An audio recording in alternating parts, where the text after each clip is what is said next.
Une décision qui fait trembler le débat public et attire tous les regards. Une distinction qui dépasse une simple récompense pour devenir un véritable sujet national. Pourquoi ce choix suscite-t-il autant d'émotions et de réactions en Côte d'Ivoire? Entre reconnaissance, stratégie et enjeux politiques majeurs, cette analyse va vous révéler ce que beaucoup n'ont pas encore compris. Restez bien jusqu'à la fin, car chaque détail compte. Christian Kofi, beaucoup se posent cette question. Quels sont les critères objectifs qui ont positionné Tené Birahima Ouattara en qualité d'homme de l'année 2025?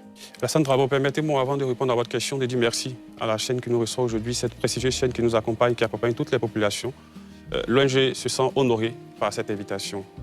Pour planter le décor, vous l'avez dit, c'est un engagement que nous sommes donnés. Un engagement de pouvoir faire la promotion de l'excellence, la promotion du vivre ensemble et la promotion de la cohésion nationale. Et donc, dans cet engagement, nous avons pu faire ressortir un esprit qui était l'homme de l'année. Pour nous, à travers l'homme de l'année, il fallait trouver des critères rigoureux, des critères transparents.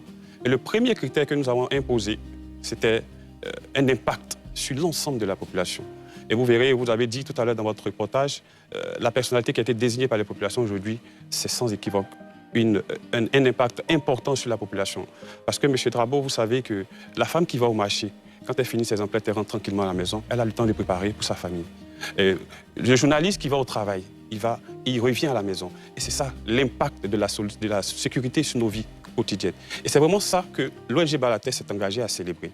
Aujourd'hui, les critères qui ont accompagné ce prix, au-delà de l'impact, il faut énoncer également l'intégrité et le leadership qui est dégagé par la personnalité.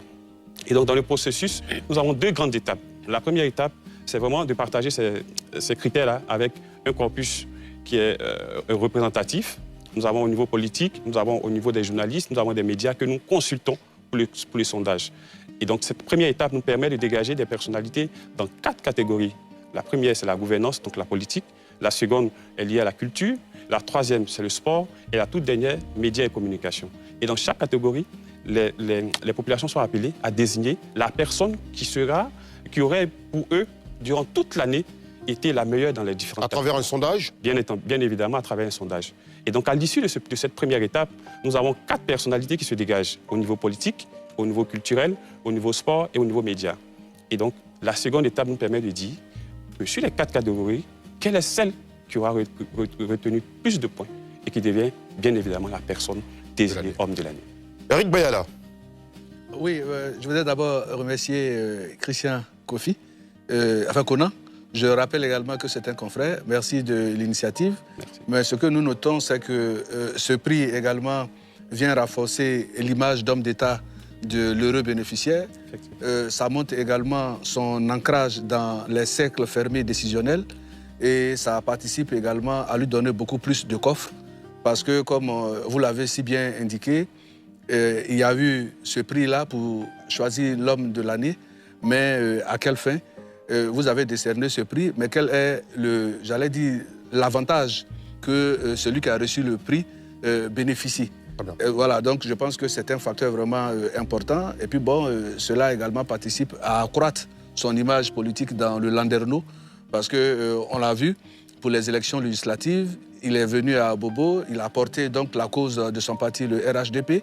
À côté de cela, nous avons les problèmes de sécurité transfrontalière. Jusqu'à présent, la Côte d'Ivoire n'a pas encore vu sa cellule sécuritaire bousculée, quand bien même que les tentatives sont à profusion et à foison. Mais je pense que c'est la chimie de toutes ces données-là qui ont concouru donc à le choisir. Et je pense que c'est un choix qui, moi, me parle. Peut-être que je n'ai pas de religion sur la question, mais sur le choix indiqué, il me semble que vous avez fait un travail formidable. Et celui qui a été désigné le mérite, je pense que c'est la récompense du mérite. Et cette question qu'il vous pose, Christian Kofi, qu'est-ce qu'il gagne finalement avec cette récompense, cette distinction de Tené Birahima Ouattara? À la réalité, vous avez suivi le reportage, c'est beaucoup plus. Parce que c'est la Côte d'Ivoire aujourd'hui qui s'est réunie pour célébrer. C'est la Côte d'Ivoire aujourd'hui qui s'est réunie pour honorer un homme. Mais l'homme, il a été dit dans les différents discours, on parle de discrétion. Un homme discret qui accepte d'être célébré. En réalité, nous voulons promouvoir à travers ce prix l'excellence. Et pour beaucoup plus jeunes qui regardent aujourd'hui cette promotion, ça leur permet d'avoir quand même un modèle. Et donc, le prix de l'année, l'homme de l'année doit être un modèle pour l'ensemble des populations, et notamment les jeunes. Très bien. Ah, c'est moi, Josias. Je pense qu'il y a pas grand-chose à dire relativement à l'homme de l'année, en ce sens où on pourrait être, si on réunit 100 citoyens ivoiriens, à 90% unanimes pour dire que oui, il mérite d'être l'homme de l'année à cause des choses qu'il a pu faire et auxquelles on a assisté surtout en 2025. Ma question, elle est plutôt au niveau de ce que M. Konan développait. M. Kofi, Christian Kofi. Pardon, M. Kofi développait tout à l'heure. Vous avez parlé du cadre sécuritaire. Vous avez dit la dame au marché, lorsqu'elle rentre, elle est tranquille. Le journaliste, lorsqu'il rentre, il est tranquille. Est-ce que cet aspect sécuritaire n'est pas plutôt dédié, si on regarde au fond, à M. Wagondo, par exemple, contrairement à M. Ténébi, le ministre de l'Intérieur de la Sécurité. Est-ce qu'on n'aurait pas dit peut-être que c'est peut-être M. Wagondo qui méritait, si on passe sur cette base-là, c'est le critère que vous avez développé? La question vous est posée. Pourquoi est-ce que, du point de vue sécuritaire, celui qui tient l'appareil, c'est le ministre de l'Intérieur de la Sécurité, pourquoi ce n'est pas à lui que vous avez remis ce prix? En donnant cet exemple, je voulais rappeler le point culminant du choix de l'homme de l'année. J'ai dit que le choix se fait d'abord par rapport à l'impact sur la population. Et donc, qui parle de sécurité parle évidemment aussi de défense.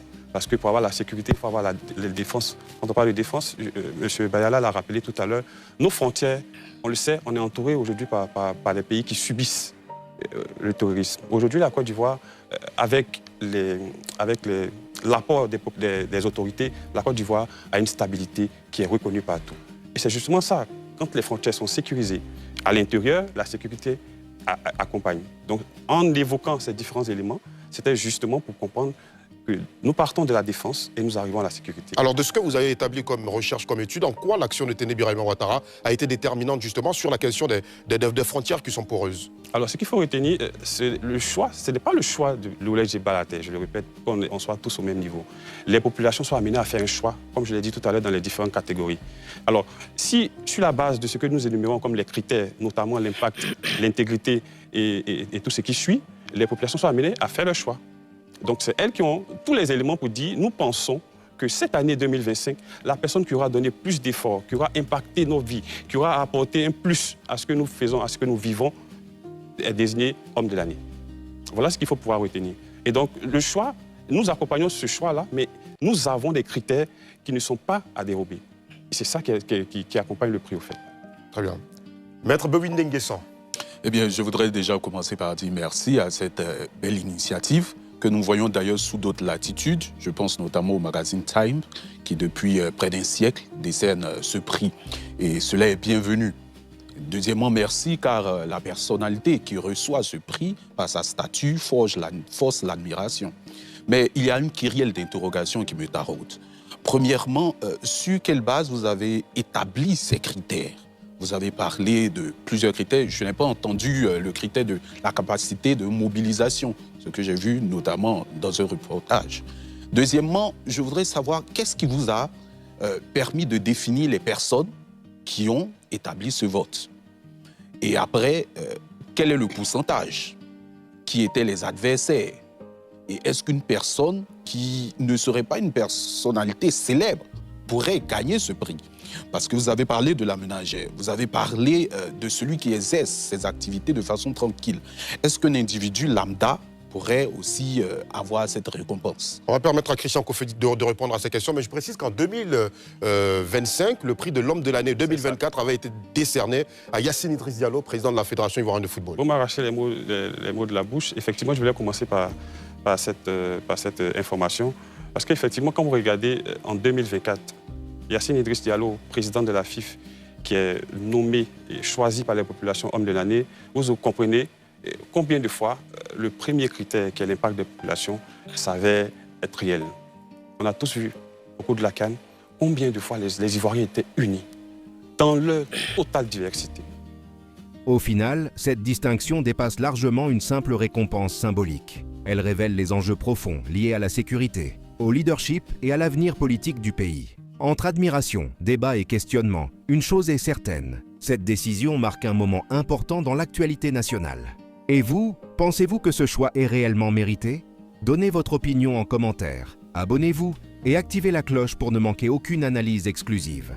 L'histoire continue et nous la suivrons ensemble.